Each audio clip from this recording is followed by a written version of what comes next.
Secretary of Defense invites a female soldier to humiliate her, but she commands the room instead. The grand auditorium was meant to be a stage for power, a place where the Secretary of Defense could showcase his dominance before an audience of officers, journalists, and dignitaries. On this night, however, the script he had written would unravel before his very eyes. He invited a young female soldier, Captain Elena Torres, with the hidden intent of turning her into an example of weakness, a symbol of obedience to be ridiculed. Yet, in the silence of her steps, in the steadiness of her gaze, something far greater was about to unfold. He expected submission. Instead, she would expose fragility behind arrogance. He expected a soldier's silence. Instead, he would face words sharper than commands and a gesture that would strip him of control. Before the eyes of a nation, humiliation would shift sides, and the voice that had been dismissed would rise as the voice that commanded all. If you want more powerful stories where arrogance collapses and justice rises, subscribe now, leave a like, and share your thoughts in the comments. Because tonight, in this hall, obedience will no longer belong to fear. It will belong to honor, and one soldier will prove it. The chandeliers over Ministry Auditorium glowed like a staged sunrise, polished brass catching every breath of attention. Rows of uniforms pressed, decorated, expectant, formed a living wall of silence as cameras blinked red along the aisles. At the center, a lectern waited beneath the nation's crest, and beside it stood Secretary Richard Hale, jaw set, metals chiming softly when he moved. He smiled the way a gate closes. "An evening of honor," he said, and the room believed him, until they noticed a single empty chair reserved in the front row, a nameplate shining like a dare. Captain Elena Torres. Elena arrived without an escort, heels quiet against marble, a thin current of whispers chasing her steps. Her uniform was immaculate but unadorned with spectacle, a quiet refusal to dress power as theater. She paused at the threshold, reading the room the way a field officer reads wind. Who leaned forward, who avoided her eyes, who smirked as if pre-briefed to enjoy a show.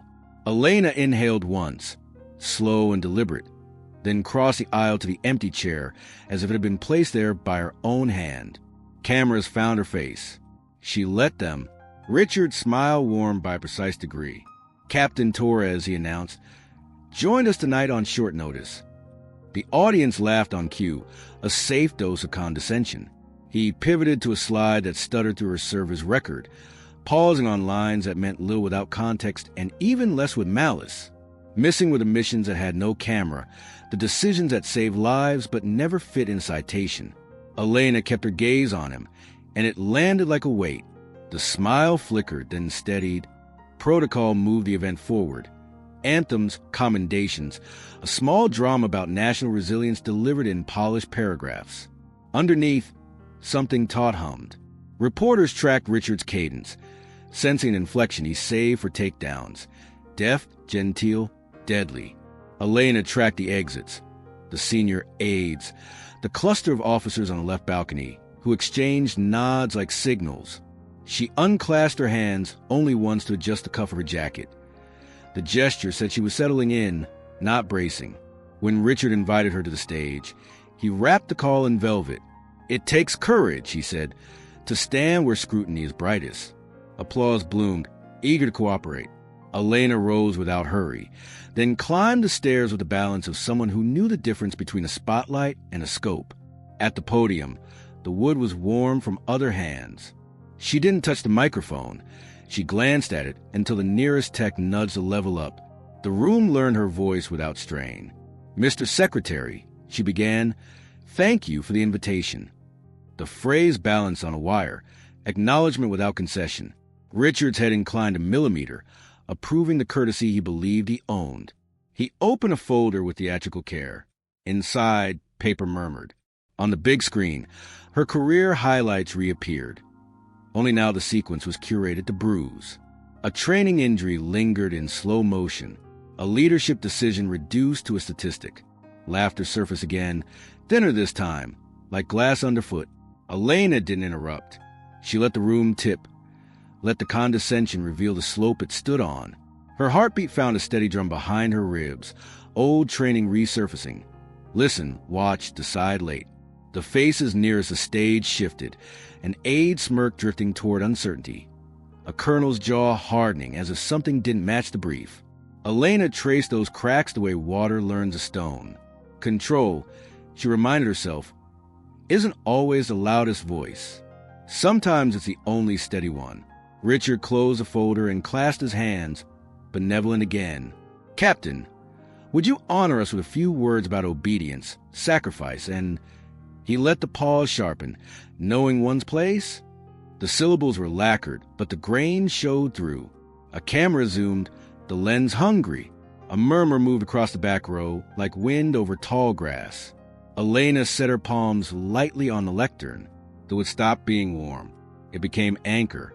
She looked past Richard to the second balcony, where Major David Cross stood with arms folded, gaze fixed on her in a way that wasn't permission or rescue, just witness. She let that be enough.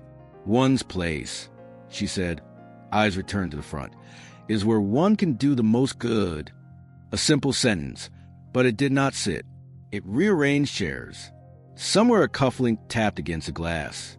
Richard smiled wider, inviting the room to dismiss her, to file the moment as a neat correction soon to be undone.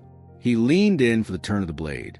Then, perhaps, Captain, your place tonight is to demonstrate that obedience. The word clicked into the floor like a hidden latch. The audience stilled, ritual sharpening itself. Elena breathed. The lights felt hotter, though she knew the bulbs had not changed. She lifted her chin by one unhurried degree. Inside the hush, a different kind of attention took root, no longer expecting a performance, but bracing for a decision. The room held its breath with her. Richard Hale's tone shifted from velvet to steel, the charm stripped away like old paint. He gestured toward the screen again, where Elena's training footage looped on command, pausing on her injury as though it defined her.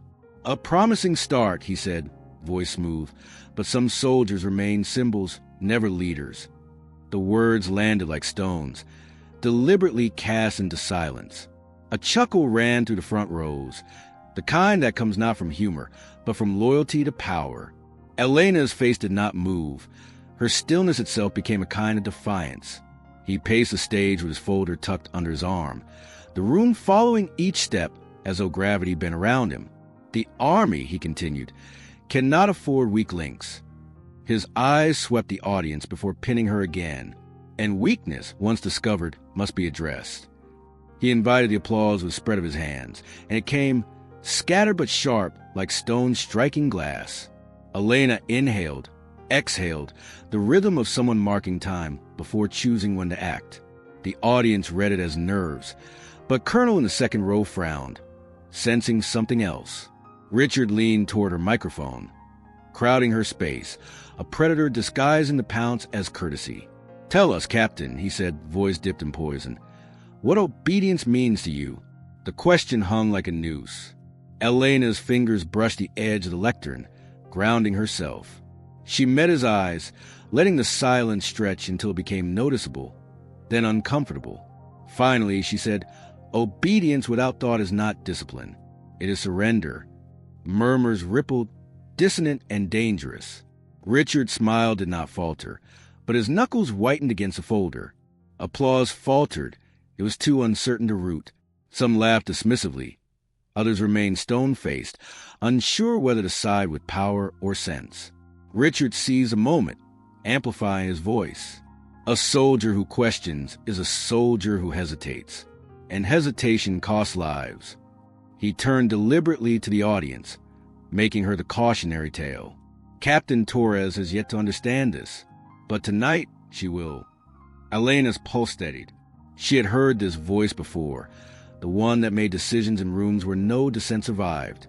Only this time, she would not leave her voice at the door. The secretary snapped his fingers, and an aide brought forward a ceremonial flag, offering to Elena as if daring her to carry the weight. Kneel, Richard said lightly, almost teasing, but the word struck like a command laced with venom. The air constricted. Elena looked at the fabric, bright under the lights, its weight more symbolic than real. If she obeyed, she became his example of obedience.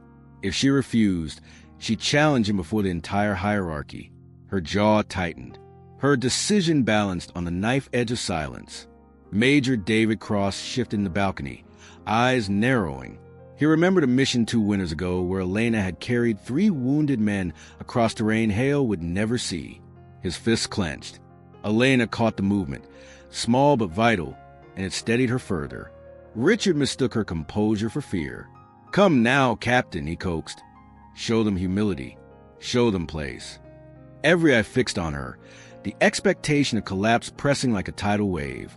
Instead of shrinking, she straightened her spine until it looked like steel itself. She extended her hand, but not to flag. Her palm hovered in the air, then lowered slowly, deliberately, a gesture of dismissal. The audience gasped. Richard blinked, disoriented by the sheer audacity of the refusal. A murmur surged from the back rows, disbelief mixing with exhilaration. Elena's silence became louder than any answer she could have given. Richard's face hardened, and the charm in his posture cracked. For the first time, his authority looked dented. The audience leaned forward, sensing a fracture in the script they had come to witness. Richard slammed his palm against the lectern, snapping the air back into his grip. "Enough games," he barked, his voice booming with practiced thunder. "This is not a stage for disobedience. You will kneel, Captain." The demand rolled like thunder across the hall, but the echo carried unease. Elena met his eyes, unblinking. She let the silence spool out until hummed with tension, then tilted her head one fraction. As if she saw the edges of a battlefield he could not. The audience felt it too. Something unseen but immense was about to move. The hall was no longer a stage. It had become a crucible. Richard Hale pressed forward, voice heavy with command, determined to bend the moment back under his grip. "Captain Torres," he said, words slicing the silence, "your refusal is witnessed by the highest ranks of this nation. Correct yourself before it is too late." He expected fear, the kind that cracks composure. Instead, Elena's calm refusal deepened, her eyes steady as though measuring him. Not his power, but his fragility. The audience caught it. Something irreversible had shifted. A ripple of unease moved through the officers in the first rows. They were trained to respond to strength, and Elena's posture radiated it. Richard sensed the wavering and raised his voice, summoning the old theater of authority. "This is the measure of loyalty," he thundered, hands striking the podium. The sound echoed, sharp, rehearsed. Cameras zoomed closer, recording not triumph but the faint tremor of desperation in his tone. Elena let the silence answer again, and this time the silence favored her. Richard shifted tactics, his smile returning like a blade hidden in velvet.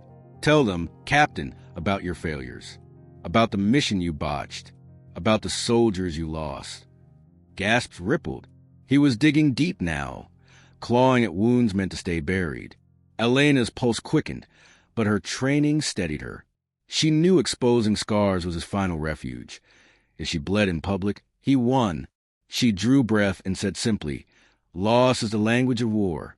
Hiding it is cowardice." A pause, and the hall tilted toward her. Major David Cross reacted first, his boots scraping the balcony floor as he rose in defiance of protocol.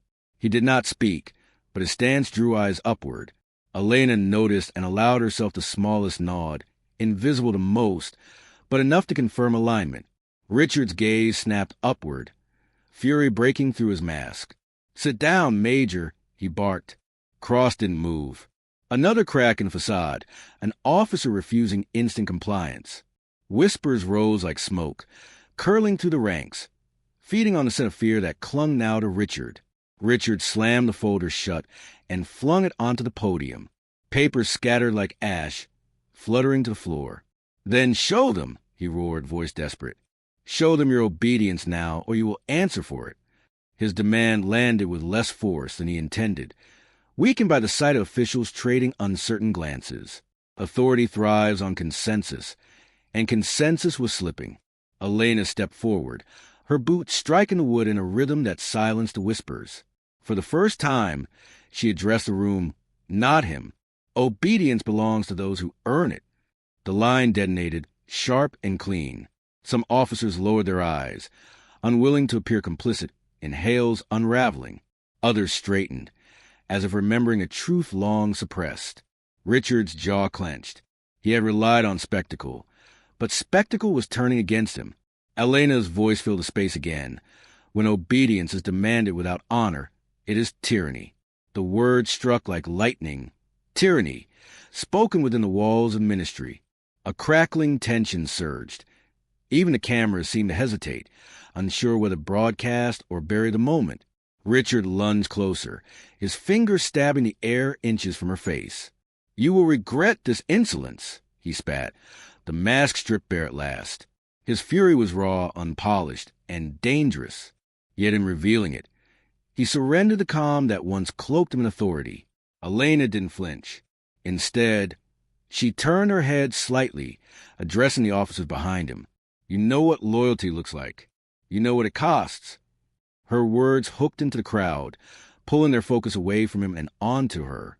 Richard's authority bled out with each breath. The room balanced on a precipice, suspended between collapse and revelation. Officers shifted in their seats, weighing where obedience now belonged. Some reached instinctively for their caps, as though preparing for an order not yet given. Richard saw it, panic tightening his grip on the lectern. Elena's eyes swept the hall, her calm becoming contagious. She was no longer standing against one man. She was standing for the room itself. The next word, the next gesture, would decide whether she rose as leader or fell as sacrifice. The audience braced. The silence stretched so long it became unbearable, a taut string threatening to snap. Richard Hale's face glistened with strain, his authority now dependent on her collapse. Elena Torres inhaled slowly, then stepped forward, boots echoing like drum beats in chamber. Her voice carried with startling clarity, cutting through the air. "Stand down." 2 words, spoken not to him, but to the officers flanking the stage. A ripple of confusion darted through the crowd, until one soldier obeyed. Then another. The hall froze as obedience bent toward her instead of him. Richard's jaw dropped, his hand hovering as though to claw back the moment. "Ignore her," he thundered, pointing furiously. But the command landed hollow, stripped of the resonance that once carried it. All eyes swiveled between the secretary and the captain, the seesaw of power visibly shifting. Elena did not gloat. She anchored herself in silence, her stillness more commanding than his fury. For the first time, Richard looked small, framed against a backdrop of hesitation he could not control. Major David Cross was the first officer ranked to obey her. He rose, shoulders squared, and lowered his cap in acknowledgement. The movement cracked the hall open like a fault line. Whispers swelled, turning to gasps as others followed his lead.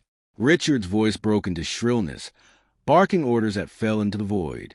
Elena's tone, calm but absolute, rose above his. "Hold your positions. This is my command." The words struck harder than any shout, because they landed with conviction rather than force. Richard slammed both fists on the lectern, the sound sharp but impotent. "This is mutiny," he cried, eyes wild. Yet the word betrayed his weakness. To name rebellion is to admit loss of control. Cameras zoomed closer, catching sweat glistening on his temple, his desperation recorded for the world to see. Elena turned slightly toward the audience, not Richard, and her gaze swept the hall like a torch. "Obedience belongs to honor, not fear," she said, and the officers stirred, torn between training and truth. The shift became undeniable. Rows of uniforms that once formed Richard's shield now felt like a tide leaning toward Elena. A lieutenant, young and trembling, adjusted his stance and saluted her. The salute was hesitant but real. Richard spun toward him, spitting venom. "You dare defy me?" The lieutenant's hand did not waver. A tremor passed through the room. Fear, yes, but also awakening. Authority was no longer absolute. It was being renegotiated in real time. Elena's chin lifted, the signal that this was no accident but inevitability. Richard's rage erupted. He descended from the lectern, his fingers stabbing the air toward Elena. "You will pay for this insolence," he barked, voice cracking. The descent was meant to intimidate, but each step shrank him, stripping away the height the stage had given. Elena stood taller without moving, her authority amplified by the silence that followed his threats. The audience felt imbalance. He was chasing power, while she was embodying it. Elena's next words detonated in the hush. If obedience is tyranny, then defiance is duty. Gasps rolled across the hall, a collective intake of breath that bound the room together. Several officers rose, hesitant but compelled, forming an accidental line of allegiance behind her. Richard spun, searching for allies, but saw only faces wavering, no longer sure of his dominance. His fury faltered into disbelief. For the first time, he realized he was losing not just control, but relevance. The hall trembled with anticipation, an energy that could tip either way. Elena extended her hand outward, not in plea, but in command. "Choose," she said, her voice ringing like a bell. The officers shifted, torn between decades of drilled obedience and the sudden clarity of her defiance. The cliffhanger was palpable. Would they fall back into submission to Richard or step fully into her command? The room seemed to hold its breath, suspended on the razor's edge of history. The tension broke when an entire row of officers rose together, boots striking in unison as if answering a drum only they could hear. They aligned themselves behind Elena, the symmetry unmistakable. Order had migrated. Richard Hale spun, his fury collapsing into panic. "Sit down," he roared, but his voice was brittle, stripped of command. Cameras captured the moment, his authority cracking like glass under pressure. Elena did not shout. She lifted her hand, palm steady, and the room fell into silence so absolute it felt sacred. Richard tried to seize back momentum with a desperate gambit. "She manipulates you," he cried, pointing at Elena. "She seeks to destroy the chain of command, the very spine of our defense." But his words rang hollow. Fear had replaced conviction. Elena reached into her jacket and withdrew a sealed folder, her fingers calm. Gasps erupted. Symbols of truth are heavier than weapons. She laid it on the lectern, the same stage he once dominated. The gesture reversed everything. His podium was now her platform. Her words carried no tremor. Inside is proof of decisions that cost lives for ambition, not necessity. Proof of orders you buried to protect yourself. She didn't open it. She didn't need to. The mere existence of the file was enough.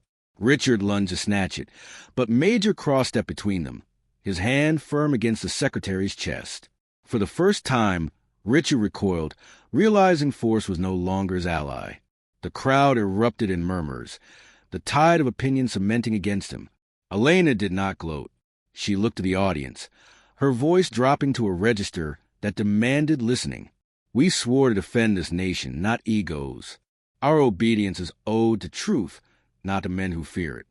Her words hit harder than the file itself. Officers exchanged glances, the weight of complicity heavy on their shoulders. Several stood, saluting her openly now. What had begun as whispers of rebellion had transformed into a chorus of allegiance. Richard staggered backward, cornered not by walls but by truth. In desperation, Richard attempted one final stand. He pointed to the guards at the door, shouting, "Arrest her! Arrest them all!" But no one moved. The guards glanced at each other, then shifted their weapons, not toward Elena, but toward the floor, refusing his command. The sight was devastating. Soldiers once loyal, now unwilling to act. Elena stepped into the center, her presence eclipsing his entirely. She didn't need the folder anymore. The silence of obedience had already declared her victor. Richard's voice cracked as he tried again. "This is treason." But the word betrayed him. Treason only holds power when authority is unchallenged. Here, in this hall, treason had changed sides. Elena looked directly at him, her eyes steady as iron. "No, Mr. Secretary," she said, each word deliberate. "This is justice." The audience erupted, not in chaos, but in the kind of applause that carries relief. For once, the sound didn't belong to Richard. It belonged to her. The camera zoomed in on his face, pale and trembling, sweat beading along his brow. He stood surrounded, diminished, a man stripped of the illusion that obedience could be commanded forever. Elena remained still, her composure crowned heavier than any medal. She did not smile. Victory wasn't about spectacle. It was about restoring balance. The officers behind her knew it. The public watching would know it too. The power dynamic had been rewritten before their eyes. The hall seemed to exhale as the moment settled. Richard Hale lowered his gaze, silence sealing his defeat. Elena Torres remained upright, the embodiment of a truth too long silenced. The cliffhanger lingered, not in whether she had won, but in what would come after. The chain of command had been broken and rebuilt in a single night, leaving the question echoing. What happens when obedience learns to serve honor instead of fear? The audience braced for the reckoning still to come. The thunder of applause reverberated through the ministry auditorium, yet beneath it pulsed something deeper, relief. Soldiers who had once bowed to Richard Hale's authority now stood taller, their silence broken, their obedience reclaimed for honor. Elena Torres did not bask in the moment. Her gaze swept across the rows of uniforms, noting fear softening into conviction. For the first time, she felt the weight of command, not granted by rank, but entrusted by trust. That trust was heavier than any metal, and she carried it with a solemn steadiness. Richard slumped against the edge of the lectern, his breathing ragged. The file remained untouched, glowing like an unspoken verdict. He reached for it once more, but his hand faltered halfway, knowing the act would be useless. Cameras lingered on him, immortalizing his weakness for the nation to see. His power had not been taken in battle. It had dissolved in daylight, under the gaze of those he believed would always submit. He turned away, not defeated by force, but erased by truth. Elena stepped forward, gathering the file, not as a trophy but as evidence. She held it briefly, then placed it back on the podium for all to see. "The truth will speak louder than me," she said. Her voice did not tremble, and that steadiness was its own form of leadership. The hall listened as if every word was carved into the walls. For once, obedience came not from fear but from respect, and the transformation was visible on every face. The army was no longer Richard Hale's weapon. It was a conscience rediscovered. Major Cross descended from the balcony and stood at her side. He offered no words, only a salute that carried the weight of countless unspoken oaths. Others followed, one by one. A ripple of hands raised an allegiance not to a title but to a principle. Elena did not command it. She received it, and in receiving, she gave the room something Hale never could, the choice to believe in their own honor. That choice was a true revolution, and unfolded in silence more powerful than any roar. Richard tried to speak again, but the words caught in his throat. He had spent a career demanding obedience, but now even his voice betrayed him. His lips moved, but no sound followed. The silence he had once controlled had been stolen, redirected, and weaponized against him. As he stumbled back toward the shadows of the stage, the guards did not move to protect him. They stood neutral, their allegiance already transferred. His exit was not accompanied by dignity, but by indifference. Elena allowed herself one final glance at him, not hatred but of recognition. She had seen what unchecked arrogance did to men who mistook fear for loyalty. Her expression held no triumph, only a promise that truth, once freed, would not return to chains. She faced the crowd again, her voice firm. "We serve the people, not the ego of one man. Remember that." It was less an order than a covenant, and the hall responded not with applause, but with reverent silence. As the event drew to its close, the cameras panned across the faces of officers, journalists, and guests who had witnessed the night's unraveling. Every eye carried a memory of what they had seen, the fall of a titan and the rise of a soldier who had been underestimated. It was not just a shift in command. It was the rebirth of a principle long buried. Somewhere in the back, a young cadet whispered, "This changes everything." The words traveled like prophecy. Outside the ministry, word spread quickly. Screens replayed the confrontation. Commentators dissected every pause, every silence, every refusal. Citizens who had grown weary of arrogance saw in Elena's defiance a reflection of their own buried frustrations. By the time dawn broke, her name trended across every platform, not as a rebel, but as a leader who had dared to speak justice aloud. The ripple had grown into a wave, one that no decree could contain. Elena Torres left the stage not as a victim, nor merely as a captain, but as an embodiment of something greater. She walked with measured steps, her shoulders squared, her uniform catching the last glow of the chandeliers. Behind her, Richard Hale disappeared into the margins of history. Ahead of her, an army waited, not for orders, but for guidance. She had transformed humiliation into command, silence into obedience, and defiance into duty. And as the cameras faded, so did doubt. The future would not be ruled by fear again. If this story gripped you, subscribe now for more powerful tales where arrogance meets justice. Leave a like and share your thoughts in the comments. Your voice matters. And if you want to support our channel's work, consider becoming a member. More stories like this are on the way, and the next revelation will shake you even more. Don't miss it.